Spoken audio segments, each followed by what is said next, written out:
नमस्कार दोस्तों, मैं हूं दिनेश की वोरा। स्वागत है आपका न्यूज टाइम के मंच पर।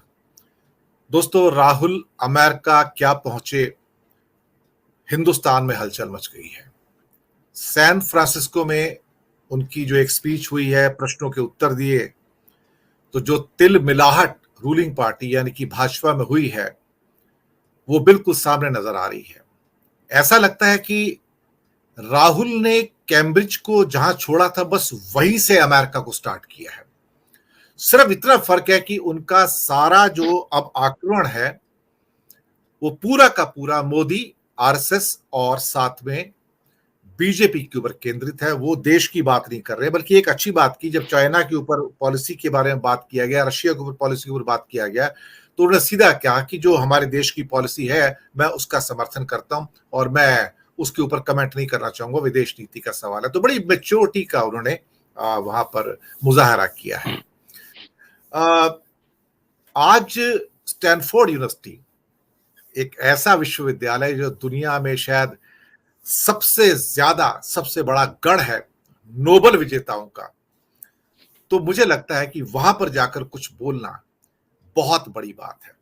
मैं स्टैनफोर्ड के बारे में थोड़ा सा विवरण देना चाहूंगा, उससे पहले मैं अपने विद्वानों का परिचय दे देता हूं। हालांकि किसी परिचय के तो मोहताज नहीं है, सब जाने पहचाने चेहरे हैं हिंदुस्तान के।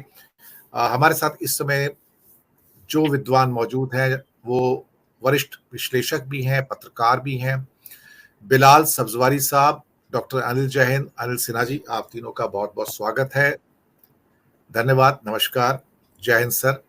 और शायद अभी एक शख्स और जुड़ेंगे, हमारे विद्वान और जुड़ेंगे, जब बीच में आएंगे तो हम उनको सम्मिलित करेंगे। आपका बहुत बहुत धन्यवाद, आप सब इस चर्चा में भाग लेने के लिए आए हैं। थोड़ा सा चर्चा में जहां पर राहुल गांधी पहुंचे हैं स्टैनफोर्ड में, मैं थोड़ा सा बताना चाहूंगा। स्टैनफोर्ड यूनिवर्सिटी की स्थापना 1885 में हुई थी, तो आप समझ सकते हो कि ये कितनी पुरानी ये इंस्टीट्यूट है। यानी कि कांग्रेस भी शायद उसी दौरान में, उसी ईयर के अंदर शायद बनी थी जब 1885 के अंदर स्टैनफोर्ड यूनिवर्सिटी आती है। 8,180 एकड़ के अंदर ये यूनिवर्सिटी है। आप अंदाजा लगाइए एरिया कितना है। और यहाँ पर जो कैंपस के अंदर इंग्लैंड पार्क है, शॉपिंग सेंटर है, कॉमर्स सेंटर है, आर्ट सेंटर है, साइंस सेंटर है, लाइब्रेरी, स्पोर्ट्स सेंटर है और बहुत सारी चीजें हैं। यहाँ पर बहुत सारे कोर्सेज हैं, science, commerce, medicine, social sciences और इसके अलावा neuro science, nuclear science, biomedical engineering, computer science, cyber security, जीव विज्ञान, सौर ऊर्जा, इन क्षेत्रों के अंदर भी बहुत बड़ा नाम है इसका। पूरी दुनिया में उत्कृष्टता के लिए जानी जाती है अनुसंधान शिक्षा, बल्कि जब भारत से कोई व्यक्ति जाता है, कोई स्टूडेंट जाता है, तो उनकी पहली पसंद जो होती है वो स्टैनफोर्ड होती है, इसमें कोई शक वाली बात नहीं है। आपको यकीन नहीं आएगा दर्शक मित्रों की अब तक 32 ऐसे व्यक्ति हैं जो स्टैनफोर्ड यूनिवर्सिटी से निकले हैं जिन्हें नोबेल प्राइज मिले हैं। 32 व्यक्ति स्टैनफोर्ड यूनिवर्सिटी से निकले हुए जिन्हें नोबेल प्राइज मिले हैं और 20 उनमें से अभी जिंदा हैं, जीवित हैं, यानी कि 12 अब हमारे साथ नहीं हैं। और इनके अंदर आपकी फिजिक्स है, केमिस्ट्री है, बायोलॉजी है, पीस है, इकोनॉमिक्स है, इन सब के जो नोबेल विजेता है वो यहीं से है। इवन 2022 की भी केमिस्ट्री की नोबेल विजेता कैरोलिना जो है वो भी यहीं से है। भारत से भी एक विजेता का नाम है, मैं आपको बताऊं, लेकिन वो अमेरिकन सिटीजन थे। हरगोविंद खुराना, जिनका नाम आपने सुना होगा, जिन्होंने 1968 में फिजियोलॉजी के क्षेत्र में यानी कि बायोलॉजी के क्षेत्र में, ये मेडिसिन को कहते हैं, नोबेल पुरस्कार प्राप्त किया था। और विशेष रूप से जो आरएनए, डीएनए के साथ जो आरएनए होते हैं उसकी विशेषता और अर्थ समझने में महत्वपूर्ण योगदान दिया था। ये पुरस्कार उनको रॉबर्ट हॉली और मार्शल नीलबर्ग उनके साथ संयुक्त रूप से दिया गया था। भारतीय छात्र बड़ी संख्या में वहां जाते हैं, लेकिन उनके जो टेस्ट हैं वो बहुत ही ज्यादा टफ हैं। इसी विश्वविद्यालय में, स्टैनफोर्ड यूनिवर्सिटी के अंदर राहुल पहुंचे और प्रश्नों के उत्तर भी दिए। काफी बड़ी स्पीच भी थी उनकी और उसमें पेगासस के ऊपर उन्होंने बात की है और ये भी बताया कि मैं अब एक आम हिंदुस्तानी की हैसियत से बात कर रहा हूं और मैं शायद पहला ऐसा वाहिद शख्स हूं जिसकी एमपी की सदस्यता मानहानि के केस में गई है और विपक्ष को कैसे प्रताड़ना दी जा रही है। इससे पहले भी सैन फ्रांसिस्को के अंदर जो उन्होंने बात की थी, अब वो सारी की सारी जग जाहिर है। इस विषय पर बात करने के लिए सबसे पहले मैं आमंत्रित करूंगा अनिल सिन्हा जी आपको। सिन्हा साहब, 2 स्पीच उनकी हुई है। ग्रैंड फिनाले जो इनका होगा मेडिसन स्क्वायर गार्डन न्यूयॉर्क के अंदर होगा 5,000 डायस्पोरा भारतीय और कुछ विदेशी भी होने की संभावना है, जिनको वहां पर राहुल गांधी क्या कहते हैं कि एड्रेस करेंगे। शायद उनके पिटारे में से कुछ ऐसी चीजें निकलेंगी जो अभी तक इन 2 स्पीचेस में से नहीं आई हैं।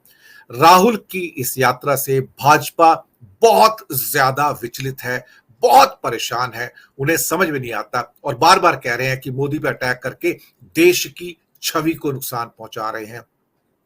यानी कि भारतीय जनता पार्टी इनडायरेक्टली ये कहने की कोशिश कर रही है कि मोदी पर अटैक इंडिया पर अटैक है, या फिर ये भी कहने की कोशिश कर रहे हैं Modi is India, India is Modi, और मोदी पर अटैक करने का मतलब है बाहर जाके आप हिंदुस्तान पे अटैक कर रहे हैं।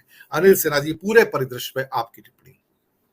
देखिए, ये जो मैं देख पा रहा हूँ राहुल गांधी का, मतलब स्टैनफोर्ड या सैन फ्रांसिस्को, ये एक 2-3 चीजें इसमें ध्यान रखना चाहिए कि एक तो जो आपने सही कहा कि इंग्लैंड में जो उन्होंने छोड़ा था उससे वो मतलब उसी से रीस्टार्ट किया है। और दूसरा है ये कि जो वहाँ जो भी मतलब है चल रहा है, जैसे कि स्टैनफोर्ड में उन्होंने उनका था ग्लोबल इक्विलिब्रियम, उनका टॉपिक था। इसी तरह का टॉपिक था वहाँ भी कैम्ब्रिज में जब उनका हुआ था भाषण। तो एक तो एकेडमिकली एक एड्रेस कर रहे हैं, वो सबसे एनलाइटेंड कम्युनिटी जो है वर्ल्ड का कह सकते हैं आप, नॉट अमेरिका। वो सिर्फ डायस्पोरा को नहीं कर रहे हैं, वो एक most enlightened community of the world, जहाँ जो कि जो इन चीज़ों पर डिबेट करता है कि दुनिया किस तरफ जा रही है, रीजनल मतलब सिचुएशंस क्या है, ग्लोबल सिचुएशंस क्या है, इसको बहुत माइन्यूटली में है। और उसके अलावा वो उसको थ्योराइज करती है और उसको फिलोसफाइज करती है कि ये ट्रेंड्स किधर है, क्या है, इसका हिस्टोरिकल बैकग्राउंड क्या है। तो जो मोस्ट लर्नेड कम्युनिटी है, या समझ लीजिए क्या कि जो डिसाइड करती है डिस्कोर्स को, एकेडमिक डिस्कोर्स को, उसको एड्रेस कर रहे हैं। तो आप समझ लीजिए क्या कि ये जो मोदी जी के और उनके वाले में से अंतर है। एक तो इसको ये इस अंतर को भी समझना चाहिए। मतलब इसको मैं एक तरह का ज्योग्राफिकल या स्पाशियल डिफरेंस कर सकते हैं आप, जगह का अंतर, कि वो किन लोगों को एड्रेस कर रहे हैं अमेरिका में। बात तो अब चूंकि ग्लोबलाइज्ड वर्ल्ड है, कम्युनिकेशन जो है इसका रिवोल्यूशन इतना हो चुका है कि कहीं भी आप बोलिए सबके पास जाएगा। लेकिन वो पर्टिकुलरली किनको एड्रेस कर रहे हैं, ये एक बहुत इंपॉर्टेंट चीज है। उस डिस्कोर्स में वो शामिल हो रहे हैं, जो डिस्कोर्स जो ग्लोबल स्टेट्समैनशिप का ये क्या क्या कहते हैं एकेडमिक्स का, वो डिस्कोर्स में वो हिस्सा ले रहे हैं। एक तो ये बहुत बड़ा फर्क है मोदी, मैं दोनों को अंतर बता रहा हूँ।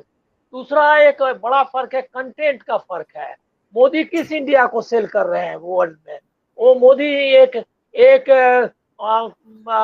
बताते हैं जिस तरह से कि बलशाली भारत है, बहुत ही अचीवर्स का और एंटरप्रेनर्स का, मतलब इस तरह का एक जो जो कमर्शियल सुपर पावर बनने वाला है, इकोनॉमिक पावर बनने वाला है। तो एक तरह का समझिए कि मैस्कुलिन इंडिया, जो एक समझिए कि ताकतवर और शक्तिशाली इंडिया की बात करते हैं, उसकी बात नहीं कर रहे हैं। ही मतलब राहुल एकदम डिफरेंट टोन में और डिफरेंट बात कर रहे हैं।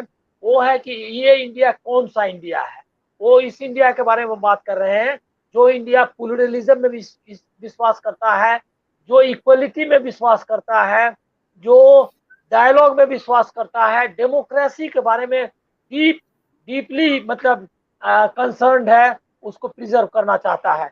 तो और ये सिर्फ वो मतलब एक तरह के एम्बेसडर है वो उस इंडिया के, जो इंडिया डिरेल हो गया है, जो इंडिया अब रास्ते से भटक गया है। तो नया मोदी का इंडिया है, उसके पैरेलल जो एक नया इंडिया बनना चाहिए या बनना चाह है उसको। तो इसके लिए वो मोदी के इंडिया को एक्सपोज भी कर रहे हैं।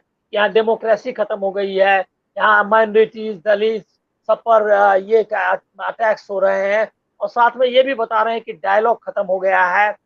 एक ऐसा ऑथोरिटेरियनिज्म है, रेजिम है जिसमें कि विपक्ष की आवाज का कोई महत्व नहीं रह गया है। एवरीथिंग इज कंट्रोल्ड, मीडिया से लेकर के इंस्टीट्यूशंस ये उसको एक्सपोज कर रहे हैं और बता रहे हैं कि उनका जो इंडिया, जिस इंडिया को फिर से बनाना चाहते हैं, या जो ट्रेडिशन है इंडिया का, मतलब समझिए कि भारत नेहरू का या गांधी का या उन लोगों का जो जिन्होंने कि आज़ादी के आंदोलन की कल्पना की थी, उस इंडिया को रिवाइव करने की बात कर रहे हैं। और तब उसको वो अपने एक्सपीरियंस से बताते हैं कि जैसे भारत जोड़ो यात्रा है या बाकी चीज है। और उसके बाद अलावा उन्होंने जो वहाँ नई बात कही, वो अपने संसद सदस्यता के जाने के बारे में, मेरे ख्याल में पहली बार उन्होंने इसको पूरा एक्सप्लेन किया इस तरह से कि उनकी सदस्यता क्यों चली गई और किस तरह से उनको मैक्सिमम पनिशमेंट है। ये कमेंट है सिस्टम पे भी, जुडिशरी के सिस्टम पर। साथ में जो सबसे जो आपने सही पॉइंट आउट किया कि जो इंडिया की फॉरेन पॉलिसी है, अभी तक का जो कंसेंसस था पहले भी कि जो इंडियन फॉरेन पॉलिसी है उसके बारे में विपक्ष और सत्ताधारी पक्ष, उसमें कंसेंसस रहेगा। कोई उसके खिलाफ बाहर में यहाँ उसकी आलोचना करे, उस पर डिबेट करे, लेकिन उसको बाहर में डिफेंड करेगा। तो वो उन्होंने डिफेंड भी किया और बहुत कैंडिडली, मतलब बहुत स्पष्ट तौर पर उन्होंने बताया कि जो रिलेशनशिप है चाइना के साथ, वो मतलब उसको बहुत लगा विदाउट, मतलब उसको किसी तरह से ढके बगैर उन्होंने साफ बताया कि चाइना से रिश्ते नहीं सुधर सकते उस मतलब उस तरह से जिस तरह से कि बाकी कंट्रीज से हमारा रिश्ता है, और रूस के प्रति हमारा रिश्ता रहेगा। ये एक तरह से जो पॉलिसी, जो फॉरेन पॉलिसी होगी अगर राहुल गांधी या कांग्रेस सत्ता में आती है, उसका भी इंडिकेशन है। इतना साफ साफ अमेरिका में जाकर के बताना मोदी जी भी नहीं करते, जबकि उनकी गवर्नमेंट की पॉलिसी को ही उन्होंने डिफेंड किया। लेकिन उसके बाद भी हम रशिया के प्रति कमिटेड हैं, एंड हम लोग के प्रति वो कमिटेड रहा है। ये बात साफ साफ अमेरिका की धरती पर जाकर के बताना, ये कोई वो भी एक साहसिक काम है। उन्होंने ये नहीं है कि अमेरिका गए तो अमेरिका के पक्ष में बोल रहे हैं। तीसरी लास्ट बात मैं कहूंगा कि एक और चीज उन्होंने बहुत अच्छा पॉइंट आउट किया कि आप अमेरिका में हैं, आप अमेरिका के बारे में सोचिए। इस तरह का इंडिकेशन दिया, भारत की लड़ाई हम लोग लड़ लेंगे, लेकिन हम आपको समझाना चाहते हैं, आपको बताना चाहते हैं कि वहाँ क्या चल रहा है, आप इसके बारे में सोचें, बस इतना ही। तो ये जी मुझको लग रहा है कि टेक अवे है। आइडिया ऑफ इंडिया जो है उसका, उसके रिवाइवल की बात कर रहे हैं, उसी को वो प्रोपोगेट कर रहे हैं वर्ल्ड। मैं इसको इंडियन डायस्पोरा नहीं कहूंगा, वर्ल्ड फोरम कहूंगा, जो जी वर्ल्ड स्टेज है उस पर। जी। अनिल जैन जी, आपके पास आता हूं फिर